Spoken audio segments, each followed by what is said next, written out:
السلام عليكم ورحمة الله وبركاته. إن الحمد لله نحمده ونستعينه ونستغفره ونعوذ بالله من شرور أنفسنا ومن سيئات أعمالنا. من يهده الله فلا مضل له ومن يضلل فلا هادي له وأشهد أن لا إله إلا الله وحده لا شريك له وأشهد أن محمدا عبده ورسوله صلى الله تعالى عليه وعلى آله وصحبه وسلم تسليما كثيرا. أما بعد فقد قال الإمام البخاري رحمه الله تعالى: باب غسل المحيض. قال حدثنا مسلم قال حدثنا وهيب قال حدثنا منصور عن أمه عن عائشة رضي الله تعالى عنها أن امرأة من الأنصار قالت للنبي صلى الله عليه وسلم: كيف أغتسل من المحيض؟ قال: خذي فرسة ممسكة وتوضئي ثلاثة. ثم إن النبي صلى الله عليه وسلم استحيا فأعرض بوجهه أو قال: توضئي بها. فأخذتها فجذبتها فأخبرتها بما يريد النبي صلى الله عليه وسلم. সম্মানিত দিনী ভাতৃমণ্ডলী, আল্লাহ রাব্বুল আলামিনের প্রশংসা এবং রাসূলুল্লাহ সাল্লাল্লাহু আলাইহি ওয়াসাল্লামের উপর সালাতু সালামের পরে আজ জুমাবার 25শে মুহররম 1443 হিজরি মোতাবেক 3রা সেপ্টেম্বর 2021 ধারাবাহিক আলোচনা মাসিক ঋতু সম্পর্কে ইমাম বুখারী রাহিমাহুল্লাহর কিতাব থেকে কিতাবুল হাইজ পর্ব নম্বর 4। ইমাম বুখারীর কিতাবের অধ্যায় নম্বর 14, বিষয়বস্তু বলছেন বাবু গোসলিল মাহিদ। এই অধ্যায় হচ্ছে মাসিকের গোসল সম্পর্কে। মাসিকের গোসল সম্পর্কে অর্থাৎ মাসিক থেকে পাক পবিত্র হলে মহিলাদের ওপর গোসল ফরজ হয়। যেমন স্বামী স্ত্রী সহবাসের পরে পবিত্রতার জন্য গোসল ফরজ হয়, বড় নাপাকি দূর করার জন্য গোসল ফরজ হয়। স্বপ্নদোষ হলে গোসল ফরজ হয়। ঠিক তেমনি মহিলাদের মাসিক ঋতু বন্ধ হইলে, পাক পবিত্র হইলে পবিত্রতা অর্জনের জন্য গোসল ফরজ হয়।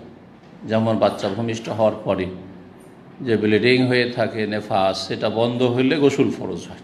এগুলো হচ্ছে গোসল ফরজের ক্ষেত্র। যেসব অবস্থায়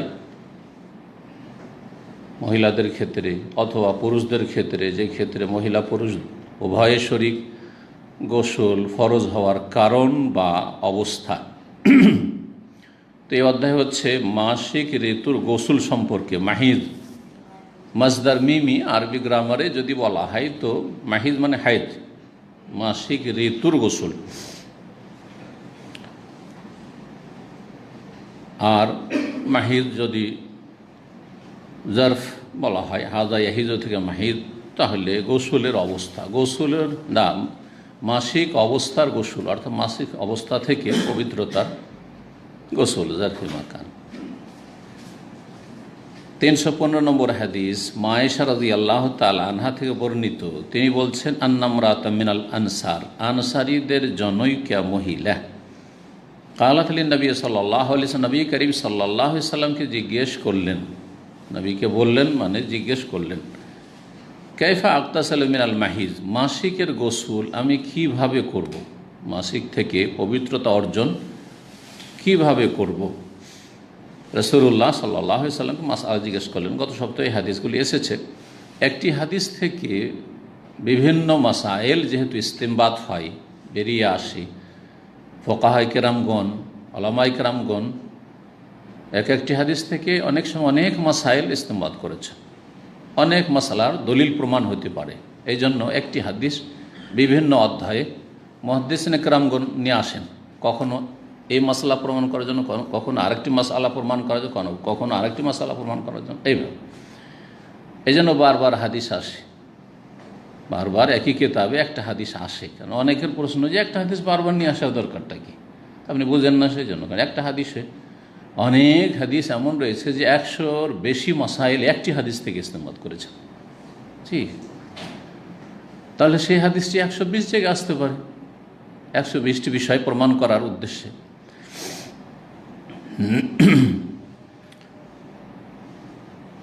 কেমন করে গোসল করব মাসিক থেকে, মানে মাসিক থেকে পবিত্র হলে?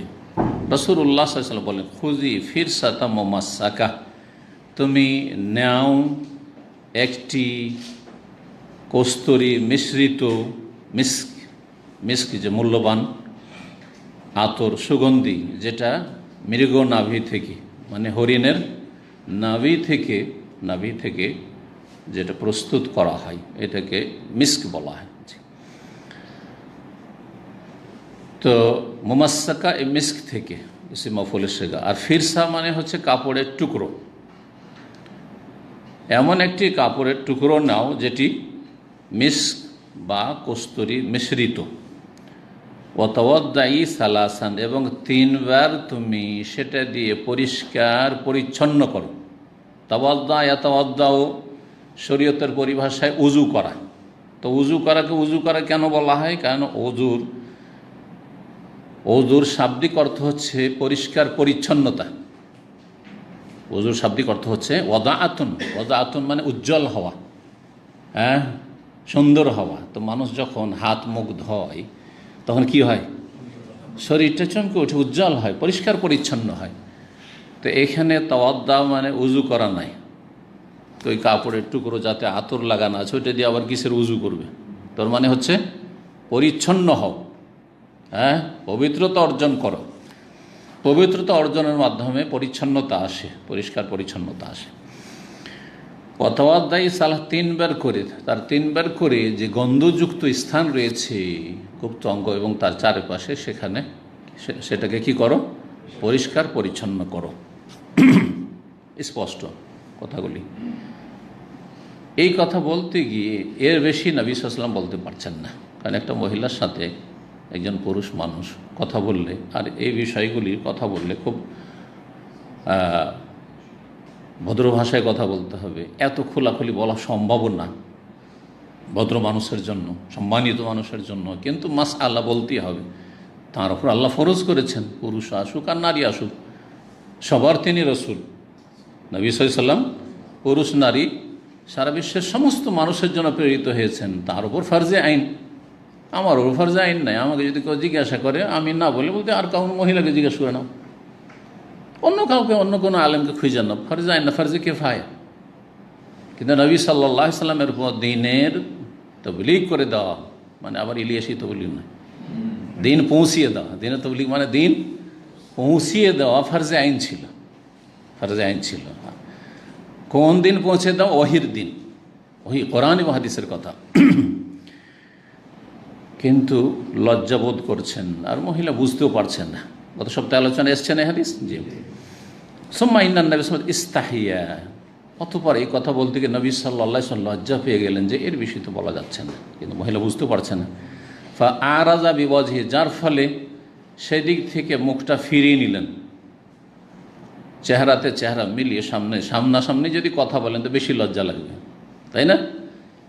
কিন্তু মুখ ফিরিয়ে নিলে অনেকটা লজ্জা কম লাগবে, জি। তো মুখটা ফিরিয়ে নিলেন। আওকাল, অথবা আবার বললেন তাওয়াদ্দাই বিহা, শুধু ওই শব্দই বলছেন, এর বেশি বলা যাচ্ছে না। তাওয়াদ্দাই বা তা দিয়ে পরিষ্কার পরিচ্ছন্ন হও, ওই আতর সুগন্ধি মিশ্রিত কাপড়ের টুকরো দিয়ে পরিষ্কার পরিচ্ছন্ন হও। ফাখালতুহা, মা আয়েশা রাদিয়াল্লাহু তাআলা আনহা বুঝতে পেরেছেন যে মহিলা বুঝতে পারছেন না, নবী সাল্লাল্লাহু আলাইহি ওয়াসাল্লাম এর বেশি খুলে বুঝাইতে পারছেন না যে কী করতে হবে। মানে তখন আমি ওই মহিলাকে ধরে ফাজাজাবতুহা, টান দিলাম, ধরলাম, টান দিলাম। জাজাবা মানে টান দাও, আমার দিকে একটু টেনে নিলাম, যে এদিকে এসো। ফাআখবারতুহা বিমা ইউরিদুন নবী সাল্লাল্লাহু আলাইহি ওয়াসাল্লাম, তারপরে তাকে জানিয়ে দিলাম, মানে বুঝিয়ে দিলাম যে নবী সাল্লাল্লাহু আলাইহি ওয়াসাল্লামের উদ্দেশ্য কী, উদ্দেশ্য কী। মাসিক ঋতুর গোসল করতে হবে এবং গোসলের সাথে সুগন্ধি ব্যবহার করতে হবে, যে যদি সেটা লব্ধ হয় থাকে তাহলে, জি। এটা লাগিয়ে দেন, খোলা রাখছেন কেন?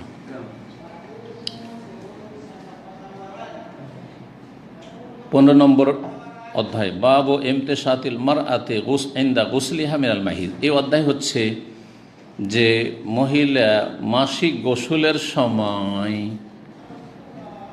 চুল আঁচড়াবে বা মাথার চুলের কি করবে, চিরুনি করবে। জি, চিরুনি করবে। 316 নম্বর, আয়েশা রাদিয়াল্লাহু তাআলা আনহা থেকে বর্ণিত হাদিস, তিনি বলছেন আহলাল তুমা রাসূলুল্লাহ সাল্লাল্লাহু আলাইহি সাল্লাম, আমি রাসূলুল্লাহ সাল্লাল্লাহু আলাইহি সাল্লামের সাথে এহরাম বেঁধেছিলাম। কিসের এহরাম? কিসের এহরাম হয়? হজ অথবা ওমরার এহরাম বেঁধেছিলাম। আহাল্লা ইহিল্ল এর মানে হচ্ছে, শাব্দিক অর্থ হচ্ছে আওয়াজ উঁচা করা, উচ্চ স্বরে উচ্চারণ করা।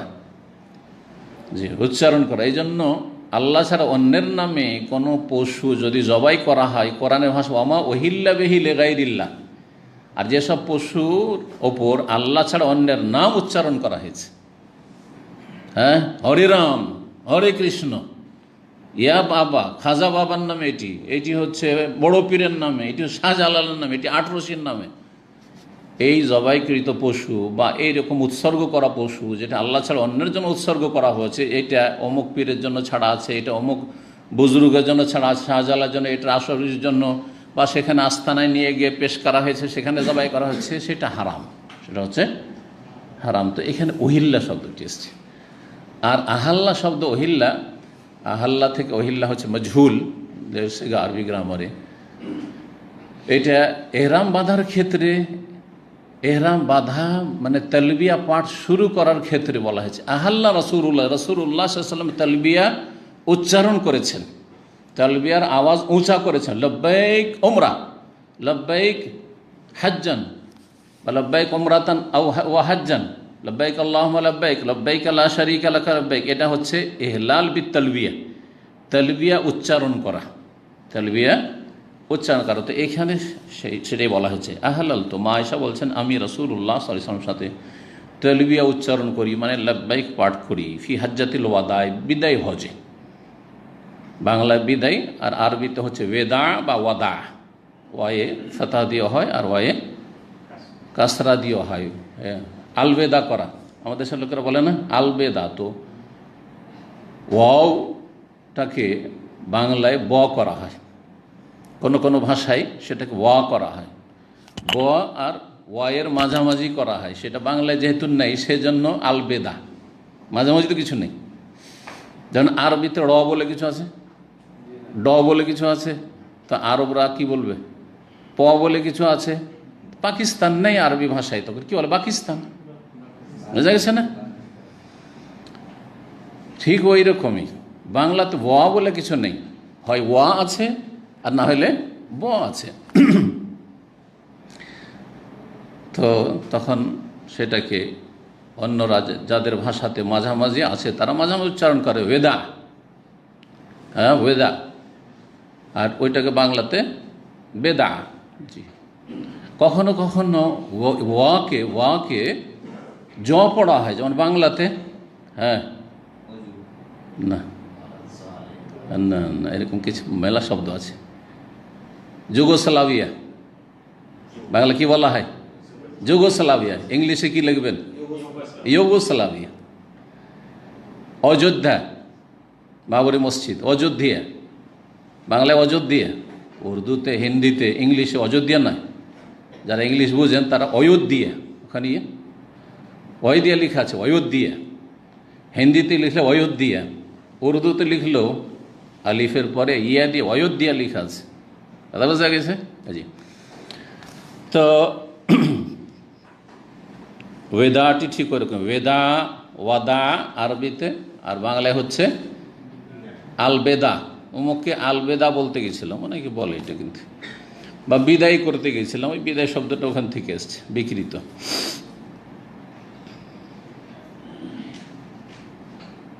রাসূলুল্লাহ সাল্লাল্লাহু আলাইহি ওয়াসাল্লামের সাথে তালবিয়া উচ্চারণ করেছিলাম বিদায় হজে। ফাকুনতু মিম্মান তামাত্তা, আমি, মা আয়েশা রাদিয়াল্লাহু আনহা বলছেন, আমি ওই সমস্ত সাহাবিয়াতদের অন্তর্ভুক্ত ছিলাম, বা ওই সমস্ত হাজিদের অন্তর্ভুক্ত ছিলাম যারা তামাত্ম হজ করেছিল, যারা তামাত্ম হজের নিয়ত করেছিল, হজ শুরু করেছে, এখন হজ শেষ হয়নি, ঘটনা শুরু করেছে। ওয়ালাম ইয়াসুকিল হাদি, এবং যারা নিজের সাথে হাদির পশু সঙ্গে করে নিয়ে যায়নি তাদের অন্তর্ভুক্ত ছিলাম। হাদির পশু তাহলে সঙ্গে করে নিয়ে যাওয়াটা এটা একটা প্রচলন ছিল, হ্যাঁ, আগের যুগ থেকে, এবং ইসলাম সেটাকে স্বীকৃত রেখেছে। এখন সেটা যুগের আবর্তন বিবর্তনে উঠে গেছে, কিন্তু কেউ নিয়ে গেলে নিয়ে যেতে পারে। জরুরি নয় যে মেনাতে গিয়ে আমাকে কোরবানি কিনতেই হবে, অথচ আমি এখানকার একজন এমন মানুষ, ধরেন আছে না, বহু মানুষ সৌদিরে আছে যারা হাজার হাজার ছাগল পুষে, ছাগলের পাল আছে, মরুভূমিতে চলে যান দেখবেন উটের পাল, শত শত উটের মালিক, নিজের ঘরের উট থাকতে উট কিনতে যাবে আর ওই ছাগল কিনতে যাবে মেনাতে, নিয়ে যেতে পারে না সাথে করে। তখনকার যুগে হাঁকিয়ে নিয়ে যেত, এখন গাড়িতে আপনার পিক আপে উঠিয়ে নিয়ে যাচ্ছে, ট্রাকে উঠিয়ে নিয়ে যাচ্ছে, যেতে পারে। এটা হচ্ছে শৌকুল হাদি, মানে হাদি সঙ্গে করে নিয়ে যাওয়া। বোঝা গেছে কি না? এটা ছিল এক সময়, চলে আসছিল জাহিলিয়াতের জমানায়, লোকেরা হজ করত, তারাও নিয়ে যেত, এবং রাসূলুল্লাহ সাল্লাল্লাহু আলাইহি সাল্লাম সাথে নিয়ে গেছেন। যেসব সাহাবীদের কাছে মদিনায় পশু ছিল তারা পশু সাথে করে নিয়ে গেছে, যার কাছে পশু নেয় অথবা নেয়নি, বিনা পশুতে গেছে, ওখানে গিয়ে হজ করব, হজ করার পরে ওখানে কুরবানি ব্যবস্থা করব, কিনে নেব। জি, যেমন এখন হাজী সাহেবরা করছেন। কিভাবে পরিবর্তনটা হয়েছে? আমরা চোখের সামনে যখন প্রথম দিকে হজ করেছি, এই ব্যাংকে টাকা পয়সা জমা রাখার কোনো সিস্টেম ছিল না। আজকের থেকে 1989-90 থেকে শুরু করে আজ পর্যন্ত, 1989-90 থেকে, ওই সময় প্রথম হজ করেছি 1990। তো তখন আমরা নিজেরা জবাই করেছি, নিজেরা মানহারে কোরবানি পশু জবাই করার জায়গায় ঢুকতে পারতাম, দল বেঁধে ঢুকেছি, ছোরা সাথে নিয়ে, বস্তা সাথে নিয়ে, গোস্ত নিয়ে আসবো জবাই করে, আর নিজের হাতে জবাই করব। আর তারপরে পা, হাঁটুর অর্ধেক পর্যন্ত, হাঁটুর নিচ পর্যন্ত রক্তে ডুবে যাচ্ছে, এইভাবে মানুষ জবাই করতে আমরা নিজেরই করেছি। এখন ঢুকার নিষেধ, ঢুকতে পারছেন না। যদি নিজেও যান ওইখানে, তো আপনার কাউন্টারে পয়সা দিতে হবে, আর আপনি দেখতে পাবেন যে আপনার ওখান থেকে হয়তো গ্লাস দিয়ে দেখতে পাচ্ছেন বা কাউন্টার দিয়ে যে আপনার পশু জবাই হচ্ছে, আর আপনি বলেন যে গোস্ত নেব, গোস্ত নেবেন, তো ঠিক আছে, ওরাই বস্তাতে রেডি করে আপনাকে ছোড়াও নিয়ে যেতে হবে না, আর আপনি নিজে হাতে জবাইও করতে পারবেন না, ভিতরে ঢুকতেও পারবেন না। এখনকার যেটা সিস্টেম বলছি, বেশ কয়েক বছর ধরে, 10-15 বছর থেকে এরকম শুরু হয়েছে। তো আপনি গোস্ত নিয়ে আসতে পারবেন, রেডি করে গোস্ত, আপনার গোস্ত আপনাকে দিয়ে দিবে, অসুবিধা নেই। আবার এর চাইতে বেশি সুবিধাবাদী হাজী সাহেব যারা, হয় অলস, আর না হলে সুবিধা যেটা সহজ আমার জন্য, সেটা হচ্ছে ব্যাংকে এখানে দাম আমি জমা করে দিলাম, রাজশাহী ব্যাংকে, ওরাই করে দিবে, ওদেরকে উকিল বানিয়ে দিলাম, জায়েজ আছে, কিন্তু উত্তম না। নিজের হাতে জবাই করা উত্তম, এবং নিজের কুরবানি থেকে গোস্ত খাওয়া হচ্ছে উত্তম, কিছুটা অংশ হইল। কেউ মক্কা গিয়ে জমা করলো, করছে না, দেখেন এই হলো পরিবর্তন এগুলো আর কি। তো বলছেন যে আমি ওইসব লোকদের, ওইসব হাজিদের অন্তর্ভুক্তি ছিলাম যারা হাদির পশু, কোরবানির পশু নিয়ে যায়নি। এখন হাদির পশু কি জিনিস? আমাদের ভারত বাংলাদেশের অধিকাংশ মানুষ হাদি কি জিনিস বুঝে না, মনে করে হাদি মানেও বাংলাতে কোরবানি করতে হয়, আর উধিয়া মানেও কোরবানি করতে হয়, তরজমা। সুতরাং হাদি আর উধিয়াকে একাকার করে দেয়, যার ফলে বেশ কিছু দিক থেকে হাদি আর উধিয়াতে যে পার্থক্য রয়েছে, সেই পার্থক্যগুলি বুঝে না, আর উল্টো পাল্টা লিখে বসে বা বলে বসে বা ফতুয়া দিয়ে বসে। হাদি হচ্ছে মা ইউহদা ইলাল হারাম, এমন পশু যা হারামের উদ্দেশ্যে নিয়ে যাওয়া হয়, যে আল্লাহর হারামের সীমানার ভিতরে গিয়ে জবাই করব। আল্লাহর হারাম হচ্ছে কাবার চারিদিকে যে হারামের সীমানা আছে, মক্কার চারিদিকে।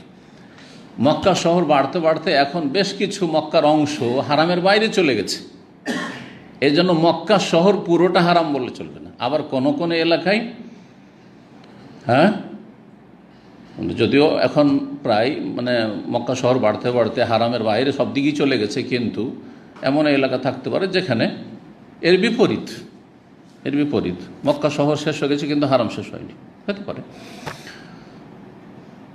তো হারামের ভিতরে হারামে আল্লাহর হারামে নিয়ে গিয়ে জবাই করবে, তার মধ্যে সবচেয়ে উত্তম হচ্ছে মেনায় জবাই করা। তাহলে এখানে একটা মশলা আরও জানেন যে হাজি সাহেবরা মেনাতে তাদের কোরবানি যদি জবাই করে এটা হচ্ছে উত্তম, এটা জরুরি নয়। হাজি সাহেব দেখছে যে মেনাতে যদি জবাই করি তো দাম বেশি, কিন্তু মক্কার হারামের ভিতরে, হারামের বাইরে চলবে না, কিন্তু হাজি সাহেব যেহেতু আপনি হারামের ভিতরে আর একটা কসাইখানা আছে, আমিও করেছি একসময়, ওই কাকিয়া এলাকায় গেছি, আমার এক সঙ্গী ছিল মক্কার সাথে, সস্তা বকরি ছাগল ওখানে কিনে নিয়েছি, আর পাহাড়ের ওপর ওরাকে দিয়ে দিলাম, তোমরাই জবাই করে দিয়ে দাও, গরিব মিসকিনকে দিয়ে দাও, কী করবো বস্তু। জি, তো হারামের ভিতরে অন্য কোনো জায়গায় জবাই করে দিলেন আপনি, সেটাও হাদি। হাদি যদি নিয়ে যান সাথে করে সেটাও হাদি, আর নিয়ে যাননি ওখানে গিয়ে কিনলেন কিন্তু হারামে জবাই করলেন আপনি, হারামের সাথে সংশ্লিষ্ট, সুতরাং ওর নাম হচ্ছে হাদি। তাহলে এই দিক থেকে হারামের উদ্দেশ্যে নিয়ে যাওয়া হয় বা হারামে জবাই করা হয়, এইটা শর্ত কিসের জন্য? হাদির জন্য। উযহিয়া কোরবানি না, কোরবানি সারা পৃথিবীর যে কোনো জায়গায় হইতে পারে, জাপানে হইতে পারে, আমেরিকা কানাডায় হইতে পারে, যে কোনো জায়গায় হইতে পারে, মুসলিম দেশে হইতে অমুসলিম দেশে হইতে পারে, আবার মক্কাতে হইতে পারে। মক্কাতে যেসব হাজিরা হজ করেনি, মক্কার নাগরিক বা মক্কাতে মুকিম, হ্যাঁ বাংলাভাষী আছে, তার বাড়িতে কোরবানি করছে, ওর নাম কি? হাদি নয়, কোরবানি। সেটা কোরবানির দিনে, কোরবানিতে 10 তারিখ, 10 জিলহজ, 11 জিলহজ, 12, 13 জিলহজ, এই দিনগুলিতে। এই দিন ছাড়া অন্য সময় যদি জবাই করে আল্লাহর সন্তুষ্টির জন্য, তো তার নাম আর উযহিয়া হবে না, কারণ উযহিয়ার জন্য এই 4টা দিন সীমিত। আর হাদি সারা বছর যে কোনো সময় হতে পারে। হাদি কখনো অজেব, যদি হজে তামাত্তু করে, কেরান করে তো অজেব, আর বাকি হাদিও নফল আছে। প্রত্যেকটি ইবাদতে দেখবেন যে অজেব ফরজও আছে, আবার নফলও আছে, যেমন সালাত, নামাজ ফরজও আছে, আবার সুন্নত নফলও আছে, আছে কি না? ঠিক তেমনই হাদিও কি আছে, অজেব কার জন্য? হজে তামাত্তু করলে, হজে কেরান করলে, কিন্তু কেউ যদি হজে ইফরাদ করে নফল। কেউ হজ করলেন, এমনি উমরা গেছে, আপনার উমরা যাচ্ছেন, এটা মশলা অনেকে জানে না, উমরা গেছেন, মন চাইছে আল্লাহ সন্তুষ্টের জন্য, আল্লাহর হারামে আমি একটা জবাই করবো, আমি হ্যাঁ নিজেও খাবো, গরিব মিসকিনকে খাওয়াবো, এর নামও হাদি। কারণ হাদির জন্য সময়ের শর্ত নেই। তাহলে স্থানকে কেন্দ্র করলে হাদি হচ্ছে খাস, হাদি হবে শুধু হুদুদে হারামের ভিতরে। আর সময়কে কেন্দ্র করে বললে উযহিয়া কুরবানি হচ্ছে খাস, কারণ উযহিয়া শুধু হবে কোরবানির দিনগুলিতে, 4 দিনের ভিতরে। আর হাদি সারা বছরে যে কোনো সময় হইতে পারে।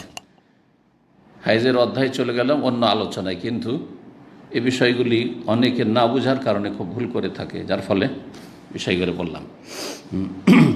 তার মধ্যে একটা ভুল হচ্ছে, হাদির পশু যখন একজন মানুষ নিজের বাড়ি থেকে নিয়ে যাচ্ছে মক্কার উদ্দেশ্যে, রাস্তায় হারিয়ে যেতে পারে। আবার এমন এমন যুগ গেছে যে কোনো নিরাপত্তা ছিল না, চোর ডাকাত ছিনতাইকারী বেশি, নিয়ে যাচ্ছে একজন মানুষ হজে, আর তার সাথে পশু আছে, লুটপাট করে নিল, কেড়ে নিল তার কাছ থেকে।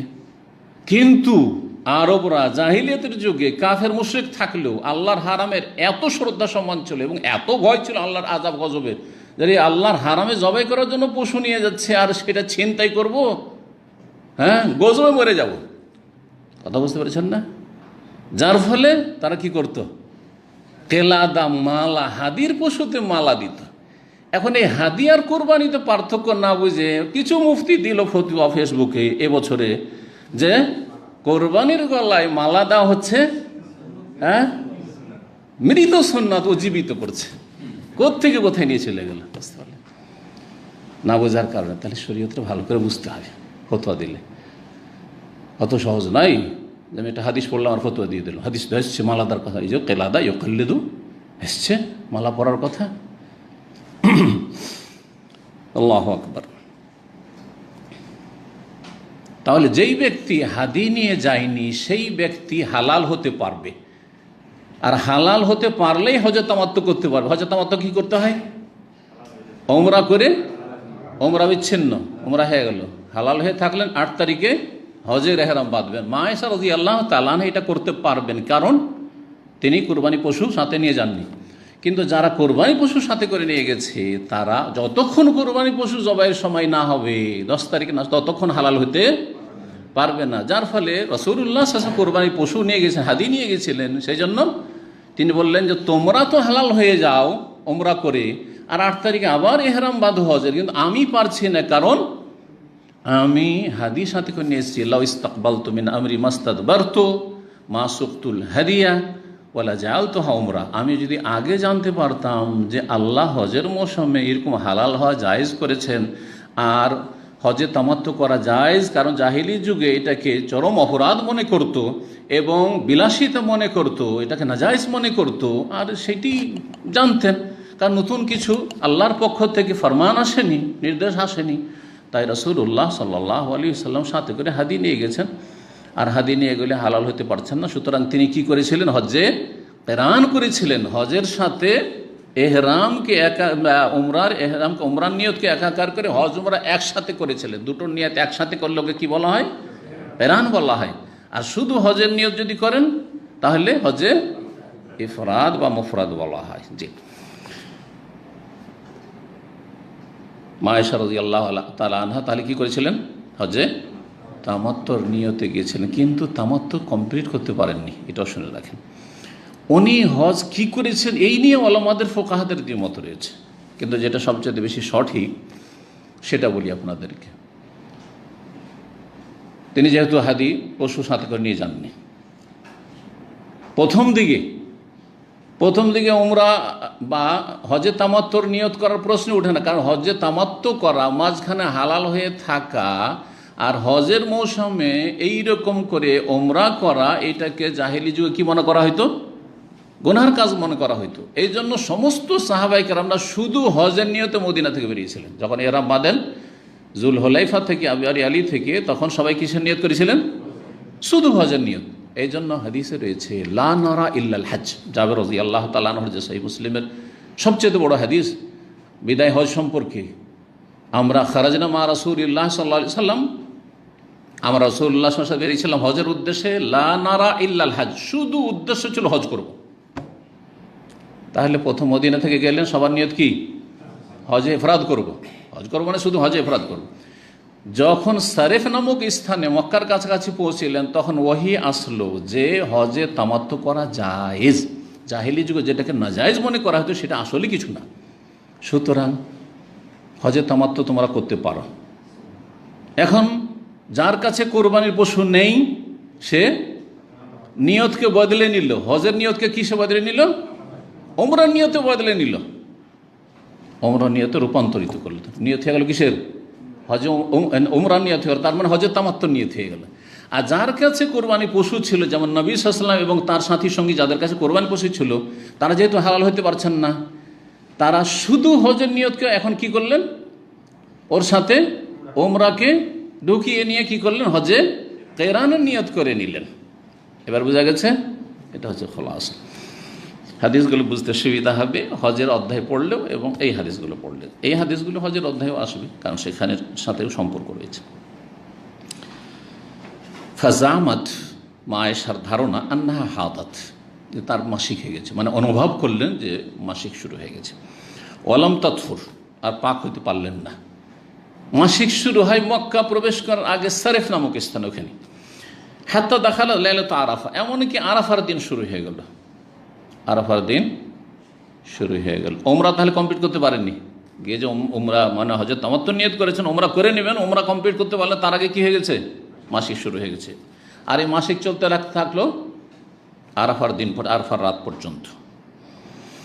ফাকাহালাত, বলি ইয়া রাসূলুল্লাহ, হে আল্লাহ রাসূল, হাযিহি লাইলাতু আরাফা, এই হচ্ছে আরাফার রাত।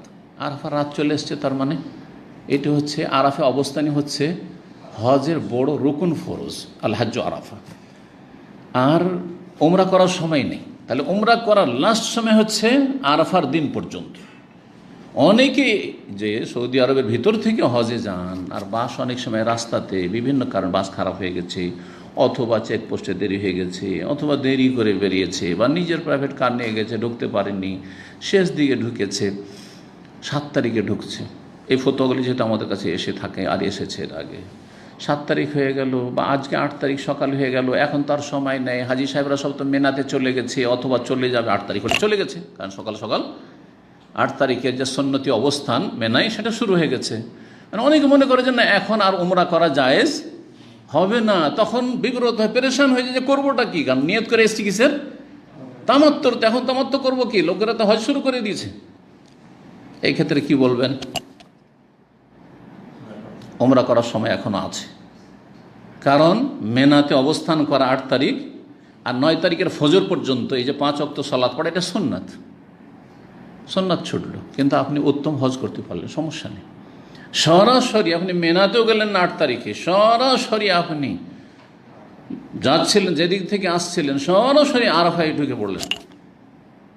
তাও আরাফার জোহর পর থেকে আসল অবস্থান শুরু, সকালবেলার অবস্থান আসল অবস্থান নাই। সকালবেলা যাবেন মানুষের সুবিধার্থে, কিন্তু আসল অবস্থান কখন থেকে শুরু? জোহর জওয়াল থেকে শুরু করে সূর্য ডুবিয়ে দেওয়া পর্যন্ত। এটা সবচেয়ে উত্তম যে এই বিকেলবেলাটা থাকবেন আপনি, দুপুর থেকে শুরু করে মাগরিব পর্যন্ত। তাও থাকতে পারলো না কেউ, রাতে ফজর হওয়ার আগে আগে এই সময়টা আসল মুজদালিফা অবস্থানের সময়, কিন্তু যেতে পারেনি, তাইফ আটকা পড়েছিল, অন্য কোথাও আটকে পড়েছিল, ফজরের আগেখানে আরাফায় ঢুকে যেতে পেরেছে। ওইদিকে মেনা ছুটেছে, এইদিকে মুজদালিফাও ছুটছে, কারণ ফজর আগেখানে তো মুজদালিফা আস্তে আস্তে তো সূর্য উঠে যাবে। হজেব ছুটলো, হজ হয়ে যাবে না, হবে না? কিন্তু রকুন ঠিক আছে, আল হাজ্জ আরাফা, হজ হচ্ছে আসল আরাফার অবস্থান। তাহলে আরাফার অবস্থানের আগ পর্যন্ত কেউ যদি উমরা সেরে নিতে পারে, তাহলে কোনো পেরেশান হওয়ার প্রয়োজন নেই, উমরা সেরে নেবে। 8 তারিখে উমরা সেরে নিলেন, আর তারপরে সন্ধ্যাবেলা রাত্রে বাস গেলেন না আপনি মেনা, সকাল সকাল একবার ডাইরেক্ট মক্কাতে। আমি কয়েকবার হজ করেছি যে ডাইরেক্ট মক্কা থেকে, মক্কায় কোথায় থেকেছি, আজিজিয়াতে অথবা ধরেন মিসফালাত পর্যন্ত থেকেছি, আর সেখান থেকে ডাইরেক্ট গাড়ি ধরে একদম আরাফা সকালবেলা চলে গেছি, আরাফায় গিয়ে ঢুকেছি সরাসরি, কোনো অসুবিধা নেই ইনশাআল্লাহ। জি, চলেন এখন তো আরাফার রাত শুরু হয়ে গেছে, তো আসল হজের কাজ তো শুরু হয়ে গেছে, আর উমরাই করা হয়নি মাসিকের কারণে, পাক হইতে পারছি না, কারণ উমরাতে তওয়াফ করতে হবে আর মাসিক অবস্থায় তওয়াফ করা যাবে না। জি, ইয়া রাসূল হাযিহি লাইলাতু আরাফা, এই হচ্ছে আরাফা রাত। ওয়া ইন্নামা কুনতু তামাত্তাতু বিউমরা, আর আমি তো উমরা করে তামাত্তু করব মনে করেছিলাম, তা তো হইল না, তাহলে কি করব এখন, সময় তো সংকীর্ণ হয়ে গেছে। ফাকাল রাসূলুল্লাহ সাল্লাল্লাহু আলাইহি ওয়াসাল্লাম বললেন, উনকুযি রাসাকি, এখন পাক হচ্ছেন যেহেতু আরাফার রাতে, তোমার মাথার বেনি খুলে দাও। নাকাযা ইয়ানকুযু মানে খুলে দেওয়া, ভেঙে দেওয়া, ক্ষেত্র বিশেষে। এখন চুল তো আর ভাঙা হয় না, চুল খোলা হয়, তাহলে আপনাকে অনুবাদ ওইভাবে করতে হবে। কিন্তু যেখানে লোহা লাক্কড় আসবে সেখানে আপনি নাকাযা মানে ভাঙা বলতে হবে। হ্যাঁ, জি। ওয়ালা তানকুযুল আইমানা বাদা তাওকীদিহা, সূরা নাহলের ওয়ালা তানকুযুল আইমানা, কসমকে শপথকে ওয়াকাট্য করার পরে কসম ভঙ্গ করিও না, সেখানে ভাঙার কথা রয়েছে, বুঝতে পেরেছেন? জি। অনকদি রাসাকে, তোর মাথা কি করো, খুলে দাও। মাথা আবার কেমন করে খুলে, মাথা খুলে দাও, মাথার চুল খুলে দাও। জি, এটা অলঙ্কার, ভাষার অলঙ্কার। অমতা সেতি, এবং চিরুনি করে নাও, চুল আঁচড়িয়ে নাও। ও আমসে কি আন উমরাতে কি, আর তোমার উমরা থেকে বিরত থাকা, আর উমরা করার সময় নেই, উমরাটা এখন বাদ দাও। উমরাটা এখন কি করো, বাদ দাও। এখন বাদ দেওয়াটার ধরন কেমন ছিল এইটা বুঝতে গিয়ে ফোকাহাদের বিভিন্ন মত হয়েছে। এখন প্রথম আরও তার আগে একটি কথা বলি, এই যে মাথার বেনি খোলা মাসিক থেকে পাক হইলে, মাসিক থেকে পাক হলে মাথার বেনি খোলা গোসলের সময়, এটা কি আবশ্যক? হাদিস বাহ্যিক মনে হচ্ছে যে আবশ্যক, কারণ নবী সাল্লাল্লাহু আলাইহি ওয়াসাল্লাম বলছেন যে তোমার মাথার চুল খুলে দাও, মানে মাথার বেনি খুলে দাও, চিরুনি করো। এহরামের অবস্থায় চিরুনি করা যাবে, এহরামের অবস্থায় চিরুনি করা যাবে, এটা মশলাও জেনে রাখেন। কারণ কেউ কেউ বলেছে হ্যাঁ চুল যদি পড়ে যায়, আপনি ইচ্ছা করে ফেলছেন না, চিরুনি করছেন, জায়েজ, চিরুনি করা জায়েজ, এই হাদিস প্রমাণ করে। মাথার বেনি খুলে দাও, কিন্তু সহিহ মুসলিমের হাদিস রয়েছে জানাবাতের গোসল সম্পর্কে, মানে সহবাসের ফরজ গোসল, স্বপ্নদোষের ফরজ গোসল ইত্যাদি, এই সব ক্ষেত্রে। সেখানে রাসূলুল্লাহ সাল্লাল্লাহু আলাইহি ওয়াসাল্লামকে মহিলা জিজ্ঞেস করছে, ইয়া রাসূলুল্লাহ, আমি কি জানাবাতের গোসলে মাথার বেনি খুলতে হবে, কারণ শক্ত করে বাঁধা থাকে, ইন্নী আশুদ্ধ দাফরা রাসি আফান কযুহা, তো বলছেন না, ইন্নামা কান ইয়াকফিকা আন তাহসি সালাসা হাসায়াত, 3 অঞ্জলি পানি নিয়ে মাথায় দেবে আর মাথা ঘষা দিবে এমনভাবে যে চুলের জড়ে জড়ে শিকড়ে শিকড়ে যাতে করে পানি পৌঁছে যায়, কিন্তু মাথার বেনি খুলতে হবে না। ওখানে বসে মাথার বেনি খুলতে হবে না, আর এখানে খুলতে হবে। কেমন কথা হইল, কি করতে হবে তাহলে? এই জন্য কিছু কিছু সালাফদের মধ্যে কিছু তাবেঈনের উক্তি রয়েছে, তারা বলছেন যে মাসিকের গোসলে মাথার বেনি খুলতে হবে হাদিসের আমল করতে গিয়ে, আর যদি সহবাসের গোসল থাকে তো মাথার বেনি খুলতে হবে না। কিন্তু অধিকাংশ আইম্মা কেরাম ফুকাহারা বলছেন যে না, মাথার বেনি খোলা আবশ্যক নয়। সহিহ মুসলিমের হাদিস যেহেতু স্পষ্ট যে তোমার জন্য যথেষ্ট মাথার চুলের শিকড়ে শিকড়ে পানি পৌঁছে দেওয়া, কিন্তু মাথার বেনি খুলতে হবে না। তাহলে এই হাদিস যে খুলতে বলা হয়েছে, এতে একটা উত্তর বলা যেতে পারে যে উত্তম, খুললে উত্তম, কিন্তু অজীব নাই। 2 নম্বর কথা, মা আয়েশা রাদিয়াল্লাহু তাআলা যে চুল ছিল যখন মানুষ সফর করতো আগের, এমনকি পুরুষদের যাদের বড় বড় চুল ছিল, আর চুল ধুলোতে ধূসরিত হয়ে যাবে, হ্যাঁ, যার যত বেশি চুল তার তত বেশি ধুলো ধরবে মাথায়, তো এই জন্য তারা তালবিদ করত। হাদিসে লব্বাদতু রাসি, মাথায় আমি তালবিদ করেছি। তালবিদ হচ্ছে এক ধরনের আঠাযুক্ত, কোনো গাছ থেকে আঠাযুক্ত কিছু আঠা বের হয়, গাছের আঠা বের হয় না, সেটা দিয়ে কী করে চুলগুলিকে বসিয়ে নেয়, চুলগুলির ওপর প্রলেপ দিয়ে লেপন দিয়ে বসিয়ে নেয়, এমনভাবে বসে যায় শক্ত হয়ে যে চুল একটি উঠবে না, শক্ত হয়ে বসে গেছে।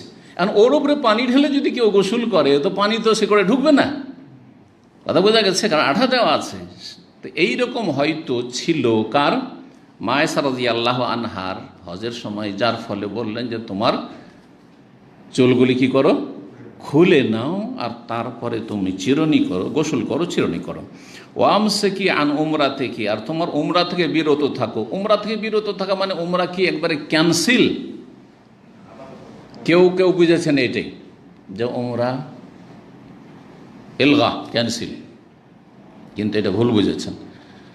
আর একদল বলছেন এটাই ঠিক, যে না, এখন যেহেতু আলাদা করে উমরা করার সময় নিয়ত কিসের ছিল, হজে তামাত্তুর, তাহলে আলাদা উমরা করতে হতো, সময় নেই আর আলাদা উমরা করার।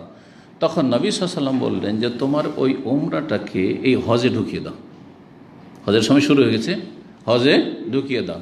উমরাকে যদি হজের মধ্যে ঢুকিয়ে দেওয়া যায় তো ওই হজের নাম কি, হজে কেরান। তো মা আয়েশা রাদিয়াল্লাহু তাআলা আনহা কি করেছিলেন, হজে কেরান করে, যদিও তার সাথে কোরবানির পশু ছিল না, তবু হজে কেরান কেন করেছিলেন, আলাদা করে, যেহেতু উমরা করার সুযোগ পাননি মাসিক ঋতুর জন্য, তাহলে তিনি হজের সাথে উমরারও সওয়াব পেয়েছেন, হজে কেরান হয়েছে।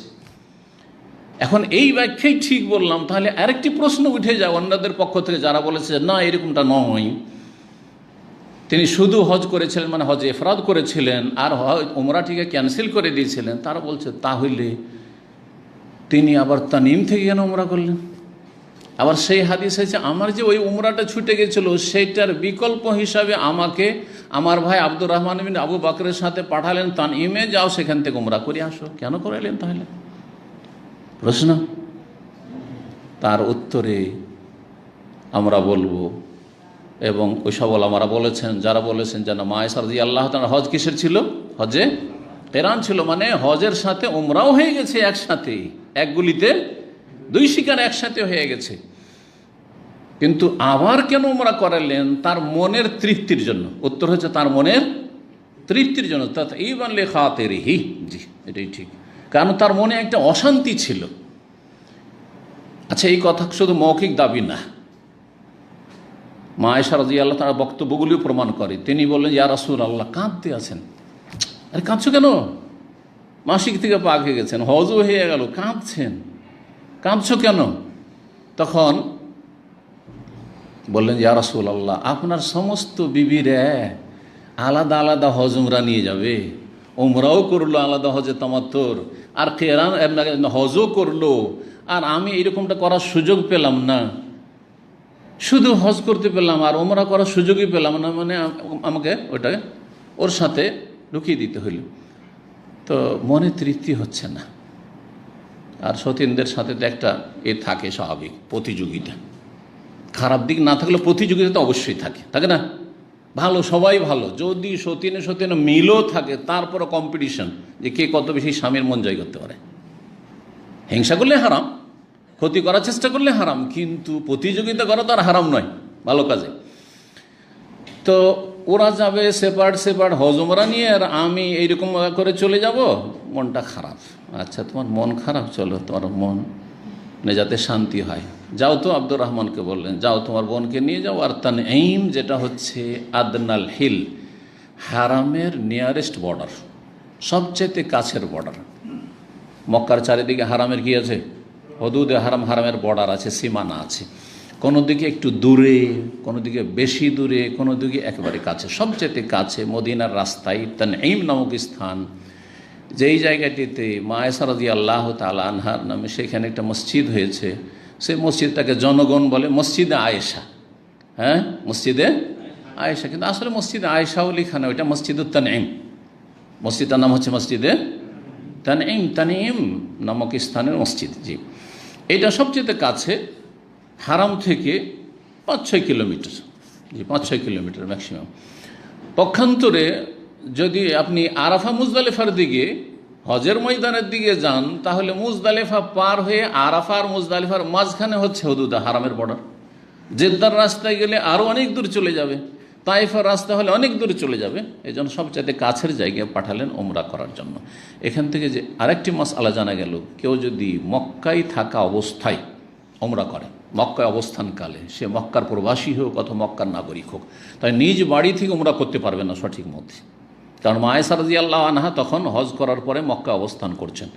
এইরকম আপনি দাম্মাম থেকে গেছেন বা অন্য কোনো জায়গা থেকে গেছেন, আর তারপরে আছেন মনে করছেন যে বেশ কিছুদিন তো থাকলাম মক্কাতে, প্রথমখানে একটা উমরা করেছেন, বারবার উমরা করা অবশ্য সুন্নতের খেলাফ, কিন্তু আরেকটা উমরা করিনি, বেশ কিছুদিন হয়ে গেল, তাহলে উমরা করে চলে যাব। তাহলে আপনি নিজের হোটেল থেকে উমরা নিয়ত করতে পারবেন না। কোথায় যেতে হবে?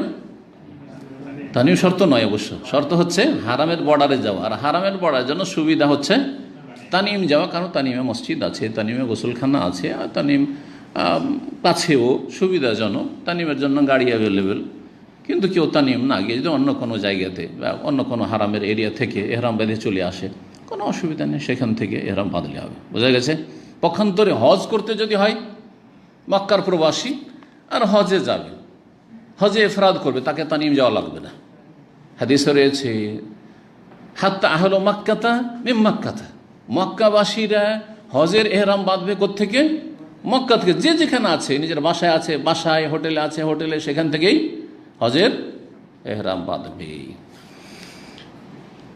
তো রাসূলুল্লাহ সাল্লাল্লাহু আলাইহি সাল্লাম এই কথা বললেন যে তুমি তোমার চুলের বেনি খুলে নাও, চুল চিরুনি করে নাও, এবং তোমার উমরা আলাদা করে করিও না, একসাথে করে নাও। ফাফাল, তো আমি করলাম। ফালাম্মা কাযাইতুল হজ, যখন হজ সম্পূর্ণ করে ফেললাম, আমার আব্দুর রহমান, তখন আব্দুর রহমান বিন আবি বকর, আবু বকর রাদিয়াল্লাহু তাআলা আনহু ছেলে, বড় ছেলে আব্দুর রহমান রাদিয়াল্লাহু তাআলা আনহুম, তাকে নির্দেশ দিলেন লাইলাতুল হাসাবা, হাসাবার রাতে বা হাসবার রাতে।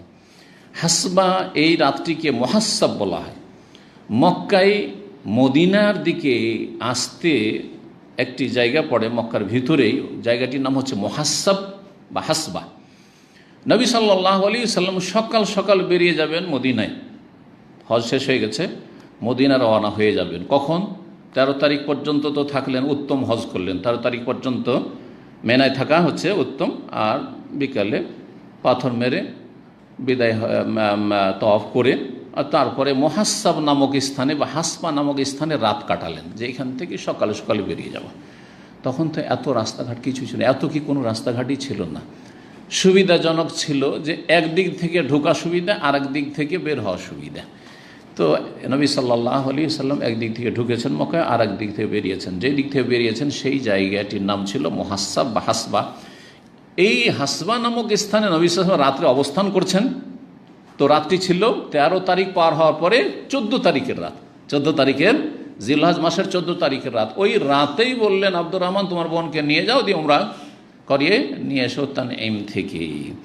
এই হাদিস থেকে অধিকাংশ মুসলিমরা আরব ছাড়া বিশেষ করে উপমহাদেশের মুসলিম, তারপরে আফগান, তুরস্ক, ইন্দোনেশিয়া, মালয়েশিয়া এসব দেশের মুসলিমরা ঢালাওভাবে উমরা করতে থাকে। উমরা জি, আমরা মক্কায় থেকে হজ মৌসুমগুলিতে যে আমরা দাওয়াতি ডিউটি করেছি তাতে দেখেছি, বেশ অনেক বছরই থেকেছি, এক মাস ধরে, তারও বেশি।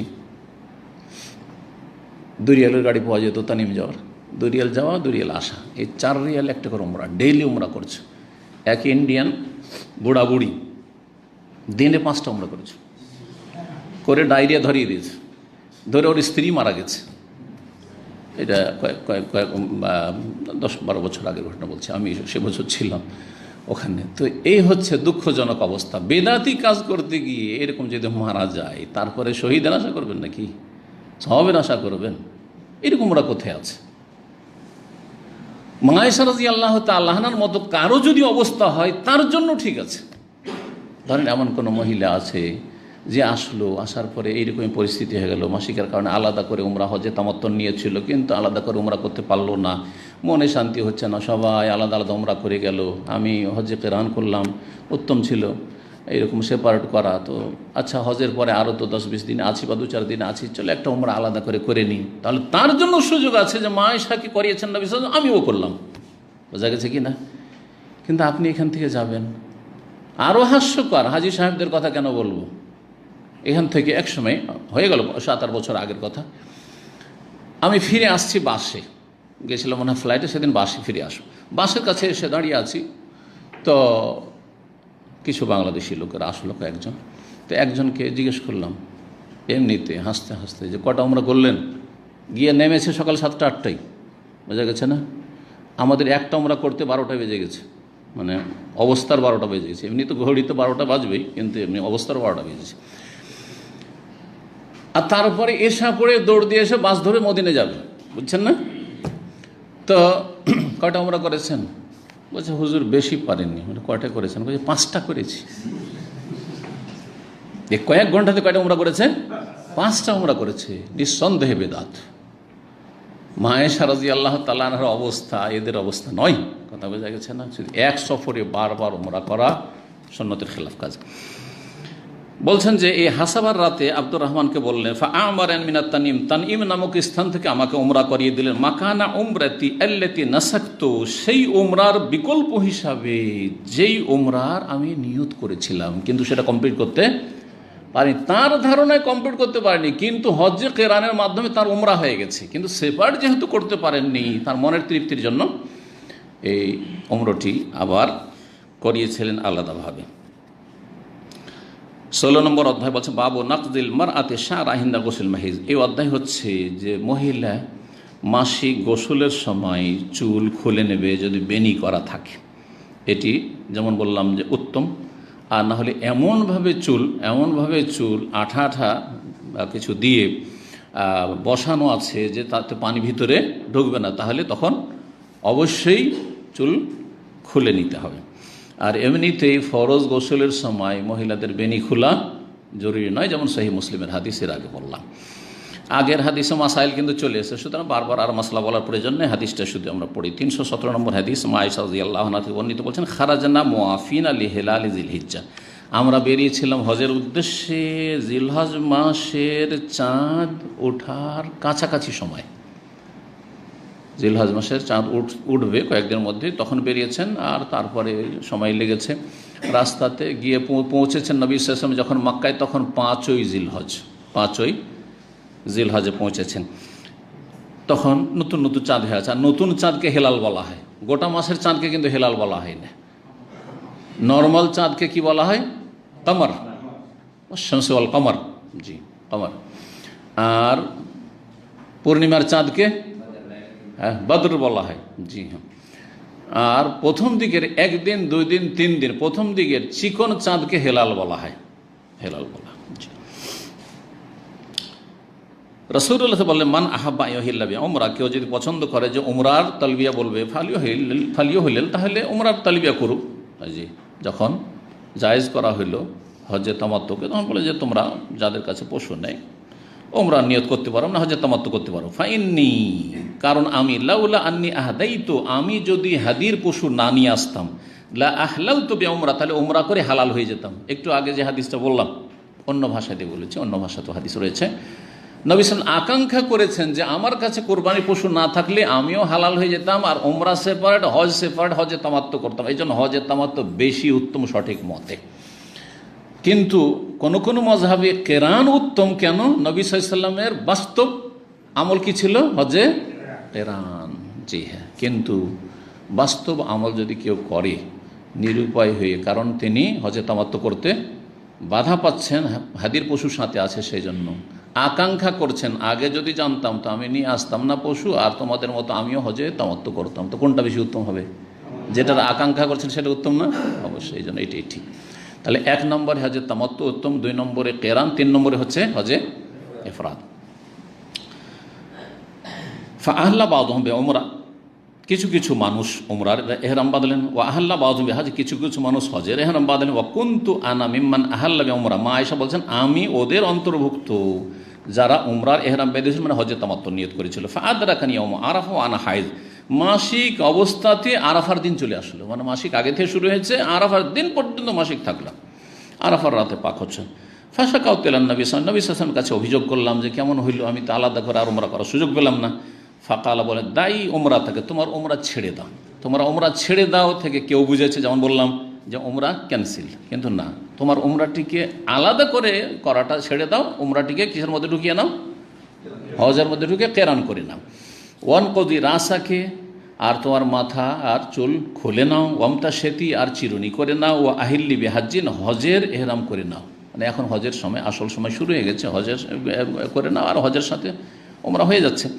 ফাফাল, তো তাই করলাম। হাত্তা ইযা কানা লাইলাতুল হাসবাহ, হাসবার রাত যখন আসলো, তার মানে ওই 14 তারিখের রাত। আর সালামাই আখি আব্দুর রহমান আবু বকর, তখন আমার সাথে আমার ভাই আব্দুর রহমান বিন আবু বকরকে পাঠালেন। ফাখারাজতু ইলা তানিম, তানিমের উদ্দেশ্যে আমরা রওনা হইলাম। ফা আহলালতু বিউমরা, উমরার ইহরাম বেঁধে আসলাম। মাকানা উমরাতে, আমার যে আগের উমরা সেপারেট হয়নি তার বিকল্প হিসাবে।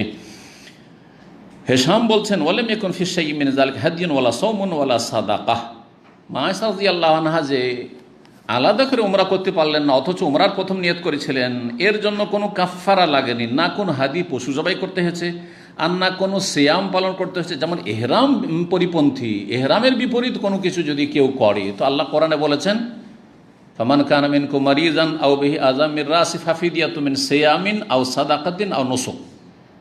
ফামান কানা মিনকুম মারিদ, তোমাদের কোনো মানুষ যদি এহরাম অবস্থায় অসুস্থ হয়ে যায়, হজ হোক উমরা হোক, আও আজামের রাস, অথবা মাথায় কোনো কষ্ট হয়েছে, মাথায় উকুন, চুলকানি, অথবা মাথাতে ঘা হয়ে গেছে, মাথা ফেটে গেছে, এখন চুল কাটতে হবে, এহরাম অবস্থা তো চুল কাটা যাবে না, কিন্তু চুল কাটতে হলো।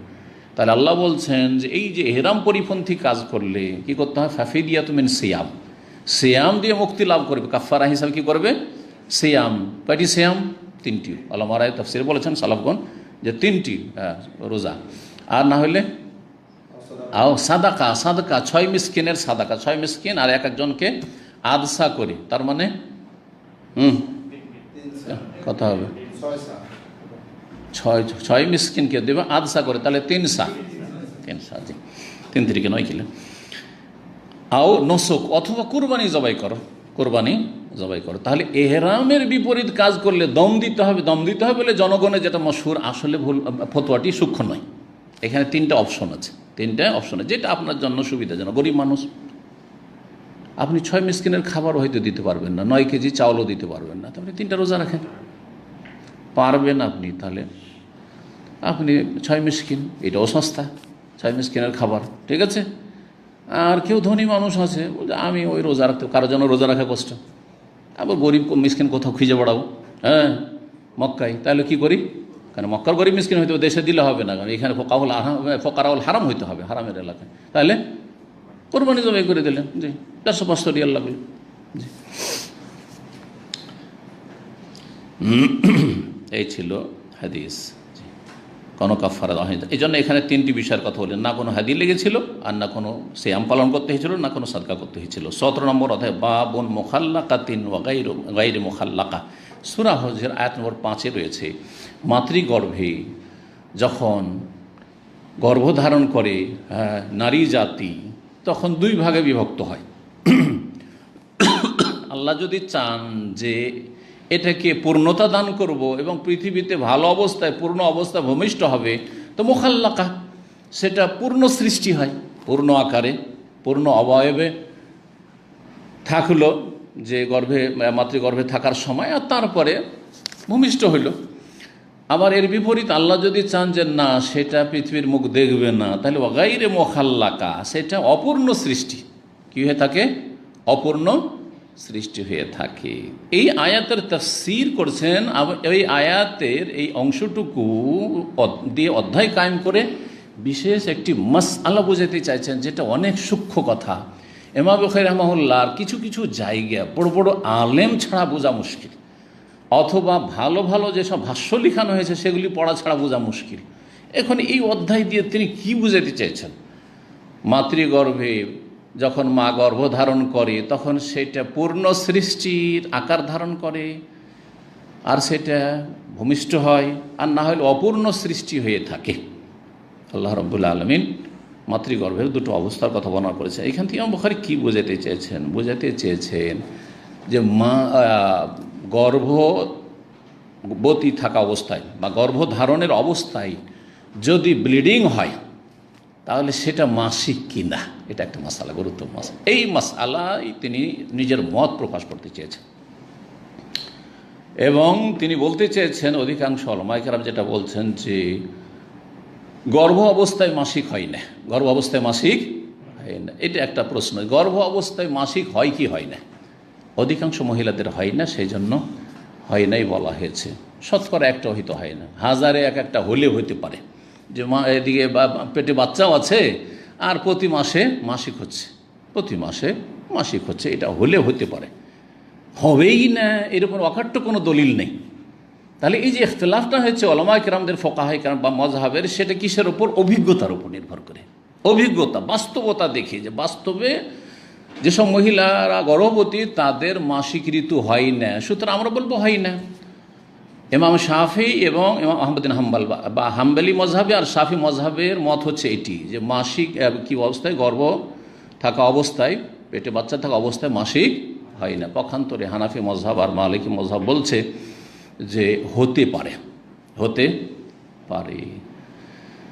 এই ক্ষেত্রে সবচাইতে বেশি সহি মনে হচ্ছে যদি সে মহিলা বুঝতে পারে, নিজের অবস্থা নিজে বেশি বুঝছে, সেই মাসিক রক্তের অবস্থা দেখে এবং সেই সময়কালটা দেখে উপলব্ধি করতে পারে যে এটা মাসিক ঋতু, একবার মাসিক ঋতুর মতো যেসব লক্ষণগুলি রয়েছে, 3টি লক্ষণের আগে বলেছি মাসিকের, সেগুলি আছে। তারপরে প্রতি মাসে এত তারিখ থেকে এত তারিখের মধ্যে মাসিক হয়, ঠিক ওই নিয়মে তো ওইরকম হয়ে যাচ্ছে, তাহলে বলবো যে মাসিক, ব্যতিক্রম তার মাসিক হচ্ছে। বোঝা গেছে? কিন্তু ইমাম বুখারী রাহিমাহুল্লাহ মুখাল্লাকা, পূর্ণ সৃষ্টি অপূর্ণ সৃষ্টি, এখান থেকে বলতে চাইছেন না যে পেটে বাচ্চা থাকা অবস্থায় যদি ব্লিডিং হয় সেটা মাসিক নয়। বলছেন যে অসম্পূর্ণ যদি হয়, বাচ্চাটা নষ্ট হয়ে গেল, তাহলে বাচ্চা নষ্ট হয়ে যায় গিয়ে ব্লিডিং হচ্ছে, তার মানে বাচ্চাটায় পচে সরে গেছে আর সে ব্লিডিংটা হচ্ছে, তাহলে এটা মাসিক নয়। এটা কিসের কারণে? রোগের কারণে। রোগ এটা একটা, যে বাচ্চা নষ্ট হয়ে গেল। বাচ্চা নষ্ট হয়নি, বাচ্চা পূর্ণ সুস্থ, আর তারপরে ব্লিডিং হচ্ছে, সেটাও মাসিক নয়। ইমাম বুখারী রাহিমাহুল্লাহ বলছেন কেন? বলছেন যে বাচ্চাকে যে আল্লাহ আহার দিচ্ছেন, এই নাভি দিয়ে আহার দিচ্ছেন, এই আহার গ্রহণের পরে অতিরিক্ত আরও ব্লাড থেকে যাচ্ছে, সেটা প্রবাহিত হচ্ছে, সুতরাং সেটাও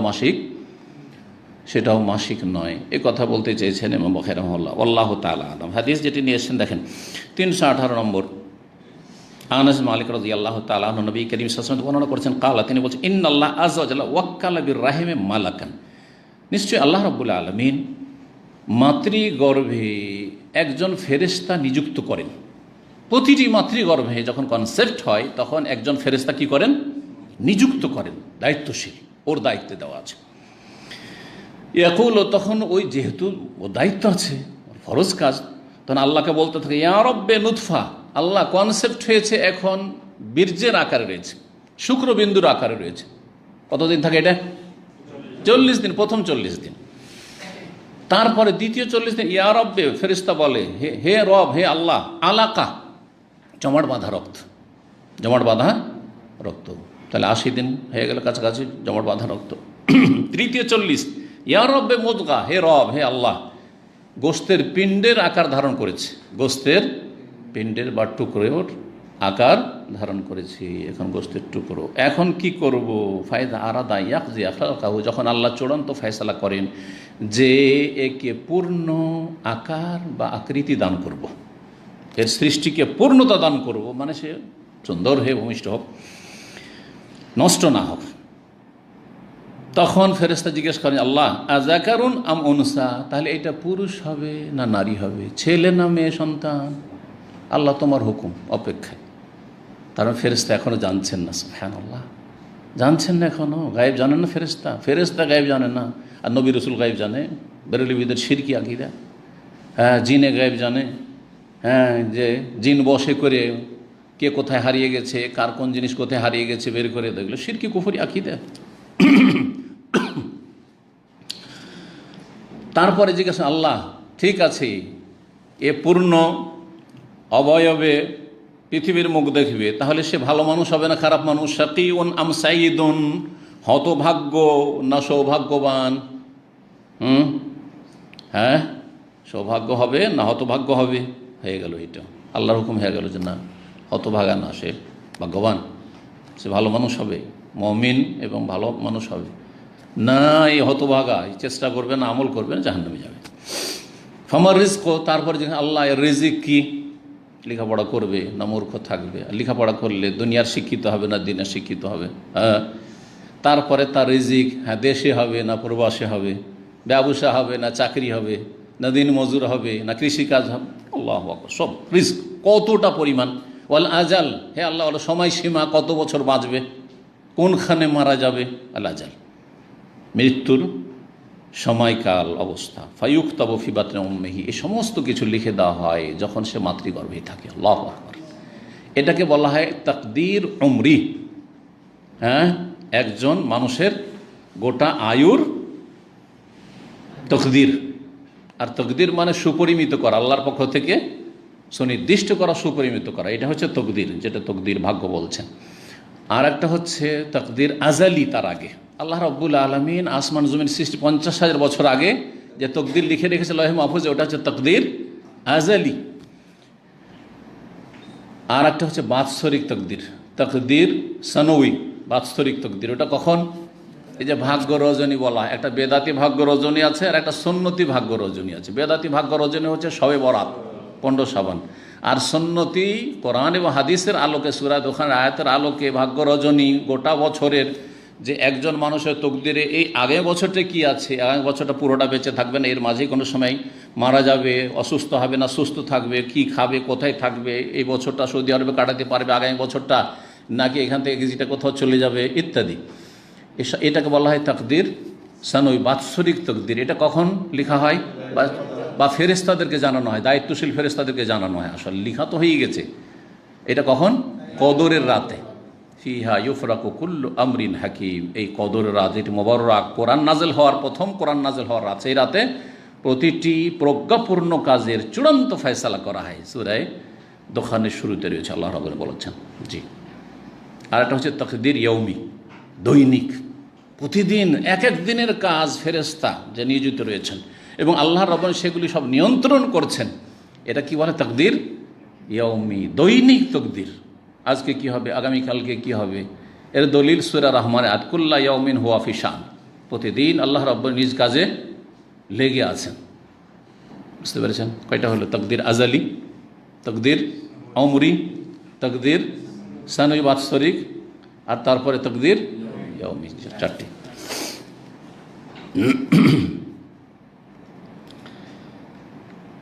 18 নম্বর অধ্যায় বলছেন, বাবুন কাইফা তুহিলুল হাইজ বিল হজ্জ ওয়াল উমরা, ঋতুবতী মহিলা হজ উমরার ইহরাম কিভাবে বাঁধবে? সব কাজ করতে পারবে, শুধু কি ছাড়া? বাইতুল্লাহর তওয়াফ ছাড়া। জি। 319 নম্বর হাদিস, আর এটা দিয়ে ইনশাআল্লাহ তাআলা আমরা আলোচনা শেষ করব। মা আয়েশা রাদিয়াল্লাহু তাআলা আনহা থেকে হাদিস বর্ণিত, তিনি বলছেন, খারাজনা মা নবী ফি হজ্জাতিল ওয়াদা, আমরা বেরিয়েছিলাম নবী সাল্লাল্লাহু আলাইহি ওয়াসাল্লামের সাথে বিদায় হজের বছরে। ফামিন্না মান আহাল্লা বি, আমাদের মধ্যে কেউ কেউ উমরার ইহরাম বেঁধেছিল, মানে হজের তামাত্তুন নিয়ত করেছিল। অমিন্না মান আহাল্লা বি হাজ্জিন, কেউ কেউ হজের নিয়ত করেছিল। ফাকাদিমানা মক্কা, তারপরে মক্কা আসলাম। ফাকালা রাসূলুল্লাহ, মক্কা আসার পরে, এর আগে কিন্তু ডিটেলসগুলো বলে নিয়েছি, হ্যাঁ, যে বিভিন্ন স্তরে ওহী আসলাম। এবং অনুমতি দেওয়া হইল যে যারা যে কোনো নিয়তে থাকুক না কেন সবচেয়ে উত্তম হচ্ছে তামাত্তু, সুতরাং সব উমরার নিয়তে পরিবর্তন করে বা রূপান্তরিত করে সব উমরা করে হালাল হয়ে থাকো, যদি পশু সাথে না থাকে। ওই কথাগুলি আসছে। মক্কা আসলাম, রাসূলুল্লাহ বলে মান আহরামা বে উমরা, কেউ যদি উমরার ইহরাম বেঁধে থাকে, ওয়ালাম ইহুদি, আর হাদির পশু না নিয়ে থাকে, ফাল ইউহলিল, তাহলে যেন হালাল হয়ে যায়। হালাল হয়ে যায় মানে উমরা সেপারেট করছে, তামাত্তু করেনি। ওমান আহরামে উমরা, কেউ যদি উমরার ইহরাম বেঁধে থাকে, ওয়াহাদার হাদির পশু নিয়ে এসে থাকে, ফালা ইয়াহিল, তাহলে হালাল হতে পারবে না, হাত্তা ইয়াহিল্লা বেনাহারি হাদি, যতক্ষণ পর্যন্ত কুরবানির পশু জবাই করে হালাল না হবে। 10 তারিখ ছাড়া কুরবানির পশু জবাই করতে পারছে না। ওমান আহাল্লা বি হাজ্জিন, আর কেউ যদি শুধু হজের এহরাম বেঁধে থাকে, ফালিয়তিম্মা হাজ্জাহু, তাহলে তার হজ পূর্ণ করতে পারে। কিন্তু এই ক্ষেত্রে অন্য হাদিস প্রমাণ করে যে যেহেতু অনুত্তম ছিল, আর সাহাবায়ে কেরামের কেউ অনুত্তম নিজে থেকে স্বেচ্ছায় করতে যাবেন না, এবং সবাইকে স্বাধীনতা দেওয়া হয়েছিল, তারা তার সাথে হজের সাথে কি করেছেন, পশু না থাকলে আলাদাই করে একবার উমরা করে নিয়েছেন, আর না হলে পশু থাকলে হজে কেরান করেছেন। আল্লাহু আলাম।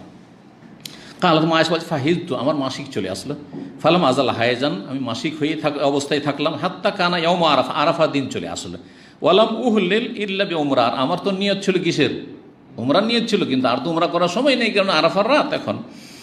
ফা আমারানি নবী আনকোদার রাসি, তখন নবী আমাকে নির্দেশ দিলেন যে আমার মাথার চুল যেন খুলেনি, ও আমতাসে তার চিরুনি করে নি, ও ওহিল্লা বিহাজ্জিন, হজের এহরাম বেঁধেনি, ও আতরকুল উমরা, উমরা পরিত্যাগ করে উমরা ছেড়ে দিই। এর আগে ব্যাখ্যা করেছি যে সঠিক মত হচ্ছে উমরা ক্যান্সেল করা নয়, উমরা ওতে ঢুকিয়ে নিয়ে হজে কেরান করে না। ফাফাল তো জালেক, আমি এই করলাম, হাত্তা কাজাই তো হাজ্জাতে, আমার হজ সম্পূর্ণ করলাম। ফা আসম আই, কিন্তু সেপারেট যেহেতু উমরা করতে পারলাম না, মনে একটা আক্ষেপ থেকে যাচ্ছে, তাই আমার সাথে পাঠালেন আব্দুর রহমান বিন আবু বকর, আমার ভাইকে, আমারানি, আর আমাকে হুকুম দিলেন, আন আতামেরা, যে আমি যেন উমরা করে আসি, মাকানা উমরাতি মিনাত তানঈম, আমার আগের যে উমরা করতে পারিনি তার বিকল্প হিসাবে তানঈম নামক স্থান থেকে। আশা করি সব স্পষ্ট, কারণ এই সমস্ত আলোচনাগুলি এর পূর্বে কিছুক্ষণ আগে হয়ে গেছে। ওয়া সাল্লাল্লাহু সাল্লাম আলা নবিয়িনা মুহাম্মদ ওয়া আলা আলিহি ওয়া সাহবিহি আজমাইন, ওয়া জাযাকুমুল্লাহু খাইরান। জি,